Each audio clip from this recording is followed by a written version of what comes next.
গতকালকে বাংলাদেশের July August বিপ্লব পরবর্তী বাংলাদেশের একটি নতুন অধ্যায় শুরু হয়েছে, জাতীয় সংসদ শুরু হয়েছে। জাতীয় সংসদে এতগুলি টুপিওয়ালা মানুষ ইতোপূর্বে আমরা একসাথে দেখিনি, ঠিক না ভাই? ঠিক বলেন। এতগুলো টুপিওয়ালা মানুষ আমরা একসাথে ইতোপূর্বে দেখিনি। এবং জাতীয় সংসদটা গতকালকের কার্যক্রম দেখে মনে হচ্ছে এটা একটা মুসলমানদেরই সংসদ। স্পিকার থেকে শুরু করে, প্রধানমন্ত্রী থেকে শুরু করে, বিরোধী দলীয় নেতা কর্মী থেকে শুরু করে সকলেই ইনশাল্লাহ, মাশাল্লাহ, আলহামদুলিল্লাহ, আল্লাহর উপর শুকরিয়া, আল্লাহর উপর ভরসা, এই যে শুরু হলো, আমার তো মনে হচ্ছিল বিগত 54 বছরে আল্লাহর নাম এত বেশি নেওয়া হয় নাই সংসদে, গতকাল একদিনে যা নেওয়া হয়েছে।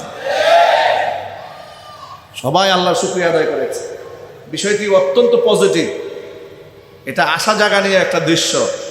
আর এতগুলো টুপিওয়ালা মানুষ একসাথে জাতীয় সংসদে আমরা দেখি নাই, গতকালকে দেখেছি। তবে কিছু কিছু ভাইরা টুপি ছেড়ে দিয়েছেন, যারা নির্বাচনের আগে মাথায় টুপি দিয়েছিলেন, ঠিক না? তা আমার খুব জানতে ইচ্ছে করেছিল, নির্বাচনের আগে এত টুপি পাশ হওয়ার পরে সেই টুপিগুলো যায় কই? কেউ কেউ বলেছে যে হুজুর আলমারিতে রেখে দিয়েছে, 5 বছর পরে আবার মৌসুম আসলে মাথায় দেওয়া হবে। আমি তাদের সকলের জন্য দোয়া করি। রমজান তো দোয়া কবুলের মাস। আল্লাহ পাক যেন এই টুপিকে শুধু আমাদের মৌসুমি টুপি না বানিয়ে রসুলের মোহাব্বতের লেবাস বানায় দেন। জোরে কোন আমিন। একটু মোহাব্বতে জোরে বলেন আমিন। আমি এটা বাধ্যবাধকতা করছি না, এটা আপনার ওজোরে আপনি টুপি পড়তেও পারেন, নাও পড়তে পারেন, কারণ এটা তো ফরজ নয়, ওয়াজিব নয় যে আমি আপনাকে সোর্স করব। প্রয়োজনে আপনি খুলে রাখতে পারেন, কিন্তু এর উপরে যেন একটা ভালোবাসা যেন নষ্ট না হয়, মোহাব্বত যেন নষ্ট না হয়। আল্লাহ পাক যেন সেই মোহাব্বত আমাদের অন্তরে দান করেন। জোরে বলেন আমিন। এবার মূল কথায় আসি, যা বুঝাতে চাচ্ছিলাম। গতকালকে জাতীয় সংসদে আমাদের ধর্মমন্ত্রী কাইকুবাদ সাহেব দোয়া করেছেন আল্লাহর কাছে। এই দোয়ার দৃশ্যটা আপনারা দেখেছেন। ধর্মমন্ত্রী আল্লাহর কাছে হাত তুলে দোয়া করেছেন তাদের জন্য যে সমস্ত ব্যক্তিরা জুলাই আগস্ট বিপ্লবে শহীদ হয়েছেন, এবং বেগম খালেদা জিয়ার জন্য দোয়া করেছেন, শহীদ জিয়ার জন্য দোয়া করেছেন। অর্থাৎ যাদের জন্য সুখ বার্তা সংসদে পেশ করা হয়েছে, সুখ প্রস্তাব করা হয়েছে, তাদের জন্য নীরবতা পালন না করে দোয়া করা হয়েছে। ভালো জিনিসটা খারাপ জিনিস? এবার এই দোয়াটা করেছেন ধর্মমন্ত্রী। মাশাআল্লাহ বলেন। বিগত বছরগুলোতে এমন এমন লোকদেরকে ধর্মমন্ত্রী বানানো হতো যাদের নিজেদের ধর্মের কোনো জ্ঞান থাকতো না। কথা বলতে হবে, ঠিক না ভাই? ঠিক বলেন। কিন্তু এইবার এমন একজন ধর্মমন্ত্রীকে বানানো হয়েছে, আমি তার মুনাজাত দেখে, তিনি আলেম নন, কিন্তু তার মুনাজাত দেখে আমার কাছে মনে হয়েছে যে তিনি আলেমদের সান্নিধ্য প্রাপ্ত। এভাবে আলেমদের সান্নিধ্য প্রাপ্ত না হলে এই ভাষায়, এই শব্দে আপনি দোয়া করতে পারবেন না। এত কাকুতি বিনতি করে রবের কাছে চাইতে পারবেন না, এত কান্নাকাটি আপনি করতে পারবেন না। ওই সময় দেখলাম বাংলাদেশের কিছু বিপদগামী ছেলেরা মন্তব্য লিখেছে, উনি কান্নার অভিনয় করছেন। জাহেল মূর্খ এটাও জানে না আল্লাহর কাছে চাওয়ার সময় কান্নার অভিনয় করাটাও সুন্নত। কথা বলেন, ঠিক না? ঠিক বলেন। আল্লাহর কাছে চাওয়ার সময় কান্নার অভিনয় করা কি? এটাও সুন্নত। উনি সুন্নত আদায় করেছে, তুমি সুন্নত নিয়ে মন্তব্য করেছ। আগে পড়াশোনা করো। ভাইরা আমার,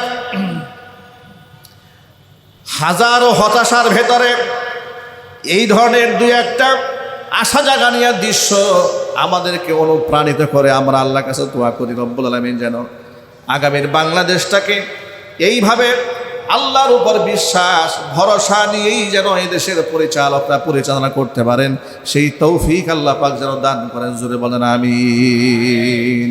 সবাই বলেন আমিন। গুনাহ মাপের মাস, এই মাসে কাঁদবো না তো কোন মাসে কাঁদবো? এই মাসে রবের কাছে চাইবো না তো কোন মাসে চাবো? এখন তো আমার সময়, তো অফার চলছে, আমি এই মাসে আল্লাহর কাছ থেকে বাণিজ্য করে নেবো না তো কোন মাসে বাণিজ্য করব? এই মাসে আমি দান করব না তো কোন মাসে দান করব? এই মাসে আমি সদকা দেব না তো কোন মাসে দেব? এই মাসে রবের কাছে তওবা করব না তো কোন মাসে তওবা করব? এটা তো তওবার মাস।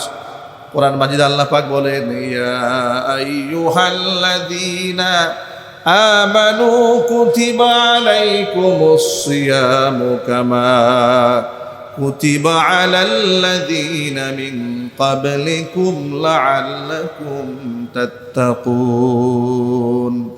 হে ঈমানদারগণ, তোমাদের উপর রমজানের রোজাকে ফরজ করা হয়েছে যেভাবে তোমাদের পূর্ববর্তীদের উপর ফরজ করা হয়েছিল, লাআল্লাকুম তাত্তাকুন, যাতে করে তোমরা পরহেজগার হয়ে যেতে পারো, তাকওয়াবান হয়ে যেতে পারো। একটু তাকায় দেখুন, রমজানে অনেক ভাইরা আলহামদুলিল্লাহ নামাজ পড়া শুরু করেছে, রোজা রাখতে শুরু করেছে, মিথ্যা কথা বাদ দিয়েছে। আছে না নাই? আলহামদুলিল্লাহ বলেন। আমি স্পেসিফিক কিছু হোটেল মালিকদের সম্পর্কে জানি যাদের দোকানে খুব ভালো বেচাকেনা হয়, রমজানের সম্মানে দিনের বেলায় হোটেল বন্ধ করে দিয়েছে। আলহামদুলিল্লাহ বলেন। মালিবাগের আবুল হোটেলের নাম তো আপনারা অনেকেই শুনেছেন, পত্রপত্রিকাতে মিডিয়াতে কাভারেজ দেওয়া হতো সবসময় আবুল হোটেলের ব্যাপারে। এই আবুল সাহেব মারা গেছেন, গত বছর মারা গেছেন তিনি। আল্লাহ পাক তাকে জান্নাতুল ফেরদাউস দান করেন।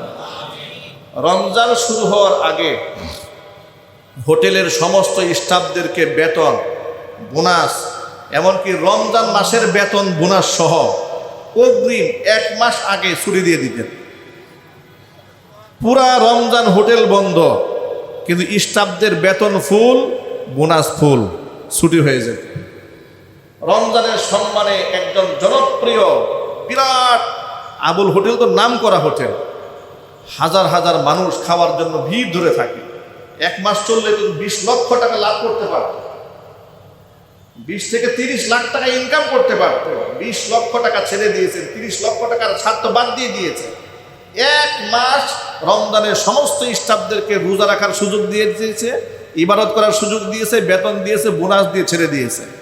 এবং এই কাজটা তিনি 1 বছর করে নাই, বছরের পর বছর করে আসতেছে।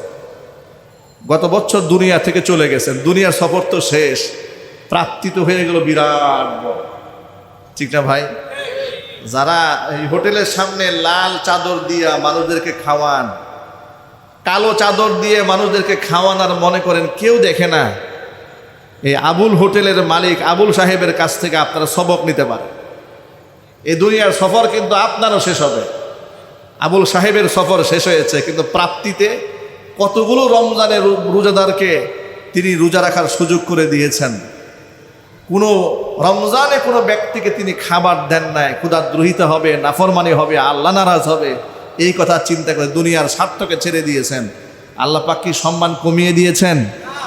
জোরে বলুন। এই যে দেখুন, আমরা মিম্বারে বসে আবুল সাহেবের কথা বলতেছি, মেসেজটা একটু বোঝার চেষ্টা করেন। আবুল সাহেব আমাদের বাবাও হন না, দাদাও হন না, রক্তের কেউ হন না, আত্মীয় স্বজনও হন না। পকেট ভর্তি 2-4-5 লাখ টাকা দিয়েও আমাদের বলেন নাই হুজুর মিম্বারে বসে একটু পাবলিসিটি করেন, তাও বলেন না। এটা হচ্ছে ইন্নাল্লাযীনা আমানু ওয়া আমিলুস সলিহাত সায়াজআলু লাহুমুর রহমানু উদ্দা। মানুষ যখন ঈমান আনে আর ভালো কাজ করে, ওই মানুষের প্রতি মানুষের অন্তরে আল্লাহ মুহাব্বত ঢেলে দেয়। সুতরাং যে সমস্ত ব্যক্তিরা এই রমজানেও হোটেল চালু রেখে মানুষদেরকে খাওয়াচ্ছেন, আল্লাহকে ভয় করেন, আল্লাহকে ভয় করুন। দোকানের সামনে থেকে পর্দা সরায় নেন। আপনি পর্দা দিলে আল্লাহ দেখে না? জোরে বলুন না, আল্লাহ দেখেন না? আল্লাহ দেখেন। যা হয়েছে, এখন আপনি হতাশ হবেন না, নিরাশ হবেন না। আপনি ভুল করে ফেলেছেন। আজকের জুমার পর থেকে দোকান আপনার দিনের বেলায় খাবার দাবার বন্ধ করে দেন। আপনি রমজানকে সম্মান করেন আর আল্লাহ কাছে চাওয়া শুরু করেন। কান্না এমনভাবে কান্না করবেন যেন আপনার মাঝে আল্লাহর মাঝে কোনো পর্দা থাকে না। কোরআন মাজিদে আল্লাহ পাকের ওয়াদা আছে, বান্দা এভাবে যখন কান্দে তখন বান্দাকে আমি ক্ষমা করে দেই, বান্দাকে আমি জান্নাতে সুসংবাদ দান করি। জোরে বলেন সুবহানাল্লাহ। আল্লাহ রাব্বুল আলামিন কোরআন মাজিদের মধ্যে বলেন, والذين إذا فعلوا فاحشة أو ظلموا أنفسهم ذكروا الله فاستغفروا لذنوبهم ومن يغفر الذنوب إلا الله ولم يصروا على ما فعلوا وهم يعلمون যে সমস্ত ব্যক্তিরা খারাপ কাজ করে ফেলে, অন্যায় করে ফেলে, অথচ এমনকি ব্যভিচারের মতো গুনাহ যদি কোনো বান্দা করে ফেলে, এরপরে সেই বান্দা যখন অনুতপ্ত হয়, যাকারুল্লাহ, আমি আল্লাহর কথা যখন তার স্মরণ হয়ে যায়, ফাস্তাগফারু লিযুনুবিহিম, গুনার জন্য আমার কাছে ক্ষমা চায়, ওয়া মান ইয়াগফিরুদ যুনুবা ইল্লাল্লাহ, আর আমি আল্লাহ ছাড়া তো মানুষের গুনাহ কেউ ক্ষমা করতে পারে না। কোনো পীর সাহেব মানুষের গুনাহ ক্ষমা করতে পারে না, কোনো আলেম ক্ষমা করতে পারে না, কোনো দরবেশ করতে পারে না, কোনো খতিব সাহেব করতে পারে না, কোনো ফেরেশতাও করতে পারে না। মানুষের গুনাহ একমাত্র কে ক্ষমা করেন? আরো যদি বলুন কে? আল্লাহ পাক বলেন, আমি আল্লাহ ছাড়া কেউ তো গুনাহ ক্ষমা করতে পারে না। সেই বান্দা যখন আমি আল্লাহর কাছে গুনার জন্য ক্ষমা প্রার্থনা করে, কান্না করে, রোনাজারি করে, তখন ওই বান্দার জিন্দেগির সমস্ত গুনাহ রাখাটা আমি আল্লাহ মাফ করে দেই। জোরে বলেন সুবহানাল্লাহ। আল্লাহ বলছেন, ওয়ালাম ইউসিররু আলা মা ফাআলু ওয়া হুম ইয়ালামুন, এবং যে গুনাহ সে করতো সেই গুনার মধ্যে সে অবিচল এবং অটলও থাকে না। এই আয়াতটি নাজিল হওয়ার প্রেক্ষাপট কি? আল্লাহ যে বললেন যে অন্যায় করে ফেললো, এই আয়াতটা কখন নাজিল হয়েছে? এই শানে নুজুল, এই আয়াতের প্রেক্ষাপট এটা বুঝতে পারলে দেখবেন আমাদের জীবনের অনেকের ভুল সংশোধন করা সহজ হয়ে যাবে। নবী করিম সাল্লাল্লাহু আলাইহি ওয়াসাল্লাম যখন মক্কা ছেড়ে হিজরত করে মদিনায় গেলেন, সাথে সাহাবায়ে কেরাম গিয়েছেন, মুহাজিররা যারা মক্কা ছেড়ে বাড়িঘর ছেড়ে চলে গেলেন মদিনায়, তাদের কাছে না আছে ঘর বাড়ি, না আছে থাকার জায়গা, না আছে ব্যবসা বাণিজ্য, না আছে টাকা পয়সা, কিছু তো নাই। তো নবী করিম সাল্লাল্লাহু আলাইহি ওয়াসাল্লাম তখন মদিনাতুল মুনাওয়ারার তার সহযোগী সাহাবী, যাদেরকে আনসারি সাহাবী বলা হয়, আনসারীদের সাথে মুহাজিরদের ভাই ভাইয়ে সম্পর্ক করে দিলেন, একে অপরের ভাই বানিয়ে দিলেন। এক একজন মুহাজির সাহাবীকে এক একজন আনসারীর বাড়িতে থাকার ব্যবস্থা করে দিলেন। এর ইসলামের প্রাথমিক যুগের কথা বলছি, মুসলমানদের সংখ্যা তখন কম ছিল। তখন ঠিক ওই মুহূর্তে যখন জিহাদে যাওয়ার প্রয়োজন হতো, এখন আনসারিও যদি জিহাদে চলে যায়, মুহাজির জিহাদে চলে যায়, বাড়িঘর শূন্য হয়ে যাবে, বাড়ির মহিলারা নিরাপত্তাহীনতায় ভুগবে, তাদের তো প্রয়োজন রয়েছে। এই জন্য বাই রোটেশন, কেউ থাকবে জিহাদে, কেউ থাকবে বাড়িতে। এইভাবে এক সফরে নবী করিম সাল্লাল্লাহু আলাইহি ওয়াসাল্লাম জিহাদে গেলেন, সাহাবায়ে কেরাম তার সাথে গেলেন, মুহাজিররা চলে গেলেন। মুহাজিরদের বাড়িতে আনসারি যে সাহাবী, যার নিজের বাড়ি, সেই বাড়িতে দায়িত্ব দিয়ে গেলেন যে ঠিক আছে, মুহাজির জিহাদে চলে যাচ্ছে, তার অনুপস্থিতিতে আনসারি তুমি তার বাড়িতে গিয়ে তার খাবার দাবার সব কিছু তার পরিবারের কাছে পৌঁছায় দিয়ে আসবে। জিহাদে চলে গেছে। আনসারি সাহাবী যখন মুহাজিরের বাড়িতে আসলেন, এসে দেখতে পেলেন তার স্ত্রী গোসল করে কাপড় শুকাচ্ছে বাহিরে, কাপড় রোদ্রে দিচ্ছে। তো কাপড় যখন রোদ্রে দিচ্ছে, তখন দূর থেকে তার চুল দেখেছে। আনসারি সাহাবী মুহাজিরের স্ত্রী কি দেখেছে? চুল দেখেছে। একটু জোরে বলতে হবে, কি দেখেছে? এই কথাটা আপনারা বলার পেছনে হিকমা আছে। চুল শব্দটা কেন বারবার উল্লেখ করছি? কারণ পরপুরুষকে চুল দেখানো, এটা তো বর্তমান সমাজে কেউ গুনাহ মনে করে না, ঠিক না? ঠিক বলে। রমজানেও চুল ছেড়ে রাস্তায় মেয়েরা চলছে না।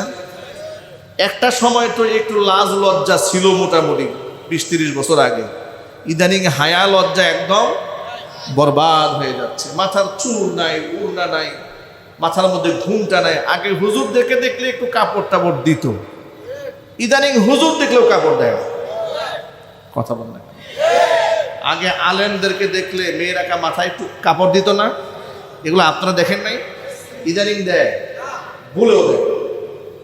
এখন আলেম আর জালেম নাই, এরা ল্যাংটা হয়ে থাকাটাকে মনে করে বিরাট আধুনিক, ঠিক না ভাই? ঠিক।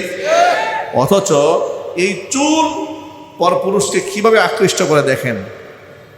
চুল যখন দেখেছে আনসারি সাহাবী, মুহাজিরের স্ত্রী চুল দেখে মনের মধ্যে আকর্ষণ জেগেছে, এত সুন্দর চুল।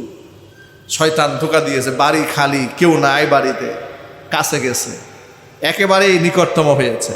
কোনো কোনো বর্ণনায় পাওয়া যাচ্ছে তার হাত স্পর্শ করেছে, হাতের মধ্যে একটা চুমা দিয়েছে। এই চুমা দেওয়া মাত্র মুহাজিরের স্ত্রী আনসারীকে ডেকে বলছেন, তুমি তোমার ভাইয়ের আমানতের খেয়ানত করছো।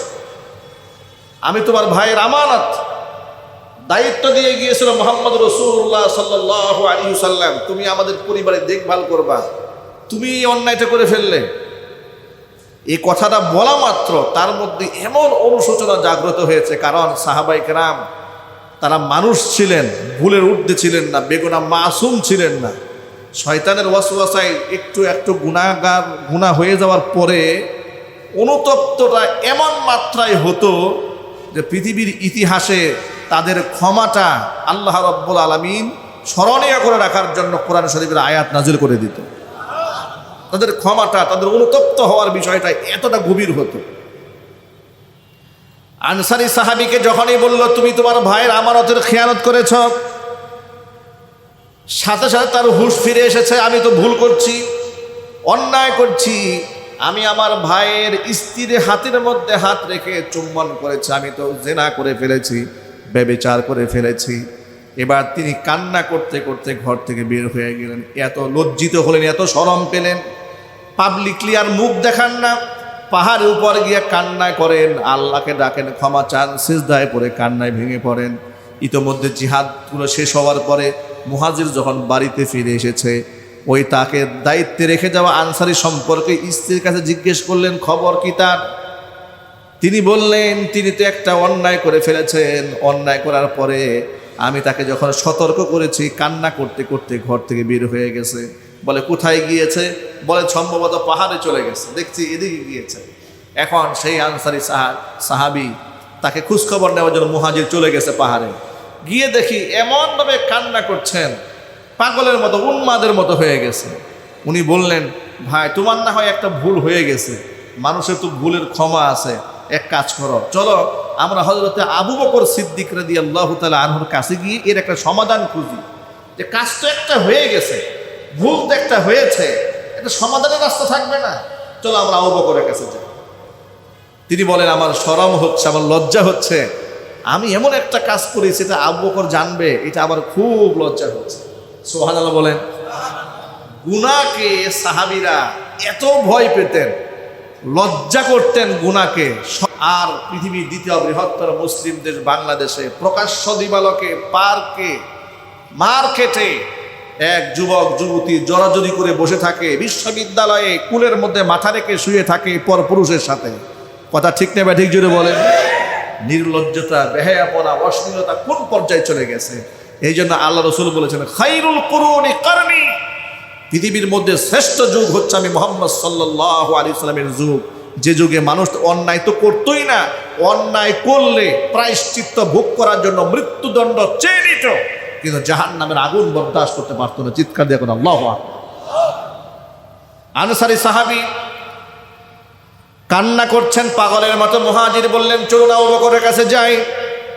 আবু বকরের কাছে নিয়ে যাওয়া হলো। আবু বকর সিদ্দিক রাদিয়াল্লাহু তাআলা আনহু সবকিছু শোনার পরে বললেন, তুমি তোমার ভাইয়ের আমানতের খেয়ানত করেছো, আমি জানি না তোমার কি ফয়সালা হবে, তোমার ক্ষমা হবে কিনা, এটা আমার দ্বারা বলা সম্ভব নয়, চলে যাও, আমি এই ব্যাপারে কোনো কথা বলতে পারবো না, তুমি আমানতের খেয়ানত করেছো। উনি বের করে দিলেন। তিনি চলে গেলেন হযরত উমরের বাড়িতে। উমর কোনো একটা ফয়সালা দেয় নাকি? ওমরের কাছে গেলেন। ওমর রাদিয়াল্লাহু তাআলা আনহু সব শুনতে পেলেন। শোনার পরে হযরত উমর বললেন, তুমি তোমার ভাইয়ের এত বড় আমানতের খেয়ানত করেছ, তোমার যে কি ফয়সালা হবে এটা আল্লাহ ছাড়া কেউ বলতে পারবে না। আমি উমর এই ব্যাপারে কোনো ফয়সালা দিতে পারবো না, তোমাকে সান্ত্বনা পর্যন্ত দিতে পারবো না, তুমি আমার ঘর থেকে বের হয়ে যাও। ওমর থেকে নিরাশ হলেন, আবু বকর থেকে হতাশ হয়ে গেলেন। সাহস পাচ্ছেন না মুহাম্মদ সাল্লাল্লাহু আলাইহি ওয়াসাল্লামের কাছে যাবেন, সাহস পাচ্ছেন না, ভয় হচ্ছে, এত বড় কথা নিয়ে রসুলের সামনে যাব, হুজুর আমার কি মনে করবেন, আমাকে জঘন্য পাপিষ্ঠ রসুল মনে করবেন, খুব ভয় পাচ্ছেন। তিনি বললেন, জাহান্নামের আগুন থেকে বাঁচতে হলে আমাকে রসুলের কাছে স্বীকৃতি দিতেই হবে যে আমি তো একটা পাপ করে ফেলেছি, আমার উপায়টা কি হবে। তিনি রসুলের পাক সাল্লাল্লাহু আলাইহি ওয়াসাল্লামের সামনে খুব লজ্জায় গেলেন। হুজুরের কাছে গিয়ে ঘটনার বিবরণ শোনালেন। হুজুর ঘটনার বিবরণ শোনার পরে রসুলের রাগে, গুসায়, ক্ষোভে হুজুরের চেহারা লাল হয়ে গেছে। হুজুর প্রচন্ড রাগান্বিত হলেন, মারাত্মক রাগান্বিত হলেন। আমি দায়িত্ব দিয়েছিলাম তার পাহারাদারি করার জন্য, তুমি তার খেয়ানত করেছ, তুমি আমার ঘর থেকে বের হয়ে যাও, তুমি আমার ঘর থেকে বের হয়ে যাও, তোমার ফয়সালা কি হবে এটা আমি আল্লাহ ছাড়া কেউ বলতে পারবে না, বের হয়ে যাবে না। চলে গেছে হতাশ হয়ে, এবার আবার সেই পাহাড়ে চলে গেছে। এমন ভাবে এবার কান্না শুরু করেছেন, আল্লাহকে ডেকে বলে, আল্লাহ আমি আবু বকরের দরবারে গিয়েছি, আবু বকর আমাকে হতাশ করেছে, ওমরের কাছে গিয়েছি, তিনিও আমাকে আশ্বস্ত করতে পারেন নাই, সর্বশেষ রহমতের নবীর কাছে গেলাম, তিনিও আমাকে তাড়িয়ে দিলেন। আমার তো এই দুনিয়াতে তুমি ছাড়া যাওয়ার আর কোনো জায়গা বাকি নাই। আল্লাহ তাআলা, তুমি ছাড়া আমি আর কোথায় যাব? আমি তোমার বান্দা, আমার গুনাহ একমাত্র তুমি ক্ষমা করতে পারো, তুমি ছাড়া যাওয়ার আর কোনো জায়গা আমার নাই। এমনভাবে কান্না যখন শুরু করে দিলেন, আল্লাহ তাআলা জিবরাইল আলাইহিস সালাতু ওয়াস সালামকে পাঠিয়ে দিলেন, জিবরাইল যা আমার হাবিবের কাছে গিয়ে জানাই দে, পাহাড়ে অনুতপ্ত হয়ে কান্নারত সাহাবীর জিন্দেগীর গুনাহ কাটা আমি আল্লাহ শুধু মাফ করে দেই নাই, তার জন্য আমি জান্নাত ওয়াজিব করে দিয়েছি। আল্লাহ তাআলা আয়াত নাযিল করে সুসংবাদ দিলেন, ওয়া ইয়াগফিরুয যুনুবা ইল্লাল্লাহ, আমি আল্লাহ ছাড়া কেউ গুনাহ ক্ষমা করতে পারে না। ওয়া লাম ইউসিররু আলা মা ফাআলু ওয়া হুম ইয়ালামুন, যে গুনাহ সে করেছে তার মধ্যে সে স্থির থাকে না, তার পুরস্কারটা কি?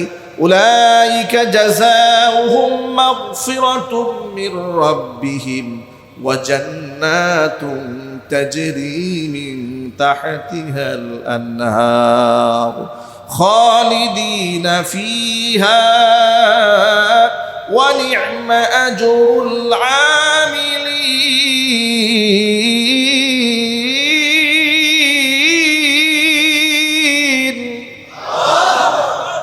আল্লাহ পাক বলেন তাদের জন্য রয়েছে ক্ষমা। উলাইকা লাহুম, এই সমস্ত ব্যক্তি, উলাইকা জাযাউহুম, এদের প্রায়শ্চিত্ত হলো, বিনিময় হলো মাগফিরাতুম মির রাব্বিহিম, তাদের রবের পক্ষ থেকে ক্ষমা। ওয়া জান্নাতুন, এমন জান্নাত, তাজরি মিন তাহতিহাল আনহার, যার পাদদেশ দিয়ে প্রবাহিত হয়ে যায় প্রস্রবণ, তারা কতদিন জান্নাতে থাকবেন? খালিদিনা ফিহা, তারা চিরদিন জান্নাতে অবস্থান করবেন। ওয়া নি'মা আজরুল আমিলিন, ভালো মানুষের কাজের বিনিময় কতই না সুন্দর হয়। হুজুরে বলেন সুবহানাল্লাহ। প্রিয় ভাইয়েরা আমার, এখান থেকে আর একটা বড় সবক শেখা যায়। সাহাবী ব্যভিচার করেন নাই, শুধুমাত্র হাত স্পর্শ করে হাতের মধ্যে চুম্বন দেওয়াটাকেই কোরআন শরীফ ফাহেসা বলে উল্লেখ করেছেন। এর মানে পরনারীর হাত স্পর্শ করা এবং চুম্বন করা, এটা ব্যভিচারের শামিল। কিসের শামিল? এটাও এক প্রকারের জেনা, এটাও এক প্রকারের জেনা। তবে ওই যে জেনা করলে মৃত্যুদণ্ড দেওয়া হয়, যে জেনা করলে দুর্রা মারা হয়, সেই পর্যায়ে জেনা নয়। চোখের একটা জেনা আছে, হাতেরও একটা জেনা আছে, কানের একটা জেনা আছে, আছে না ভাই? জোরে বলুন, আছে না? এগুলো তো আমাদের সমাজে হর হামেশা হচ্ছে। আমাদের রমজান তো এলো আমাদের একটু ভালো বানাবার জন্য। আমরা কি রমজানে একটু ভালো হতে পারবো না ইনশাল্লাহ? রমজানে প্র্যাকটিস হয়, কি হয় যদি বলেন? মানুষকে ভালো বানাবার প্র্যাকটিস করানো হয় আমলের মাধ্যমে। আমরা আল্লাহর কাছে আজকে খাস দিলে তওবা করব। আর যেহেতু রমজানের শেষ দশক চলছে, প্রত্যেক বেজুর রাতে আমরা লাইলাতুল কদরকে তালাশ করে নেব, বলেন ইনশাআল্লাহ। প্রত্যেক বেজুর রাতে লাইলাতুল কদরি খায়রুম মিন আলফি শাহর, হাজার মাস। সুবহানাল্লাহ। প্রায় 83 বছর প্লাস আমরা 83 বছর হায়াত পাবো, গ্যারান্টি আছে ভাই? আর 83 বছর হায়াত পেলে ইবাদত করি কয় মিনিট, কয় ঘন্টা ইবাদত করি? 24 ঘন্টার মধ্যে নামাজই তো ঠিক নাই। আর টানা 83 বছর ইবাদত করলে যেই সওয়াব হয়, একটা লাইলাতুল কদর উদযাপন করলে আল্লাহ আমল নামায় সেই সওয়াব দান করবে। এই অফার তো মিস করা যাবে না, এই অফার মিস করা যাবে। এই জন্য প্রত্যেক বেজুর রাতে, রমজানের শেষ দশকের প্রতি বেজুর রাতেই এই সবে কদরকে তালাশ করতে হবে। নবী করিম সাল্লাল্লাহু আলাইহি সাল্লাম রমজানুল মুবারকের শেষ দশকে নিজে জেগে থাকতেন, পরিবারের লোকদেরকে ঘুমাইতে দিতেন না, জাগায় রাখতেন। হাদিস শরীফে এটাও এসেছে যে বছর রাসূল ইন্তেকাল হয়, সেই বছরে রাসূলের জীবনের সর্বশেষ রমজানে হুজুর ইতিকাফ করেছেন 20 দিন। কয় দিন? সারা জীবন করেছেন কয় দিন? 10 দিন। আর যে বছর ইন্তেকাল করলেন সেদিন ইতিকাফ করেছেন কতদিন? 20 দিনে ইতিকাফ করেছেন। মা আয়েশা বলেন রমজানের শেষ দশকে নিজেও রাতে ঘুমাতেন না, আমরা যারা স্ত্রী আছি আমাদেরকে ঘুমাই দিতে দেন না। উঠো নামাজ পড়ো, উঠো কোরআন তেলাওয়াত করো, উঠো জিকির করো। আমরা আমাদের মা বোনদেরকে, স্ত্রীদেরকে, ছেলেদেরকে, মেয়েদেরকে এই কথা বলতে পারবো না ইনশাল্লাহ?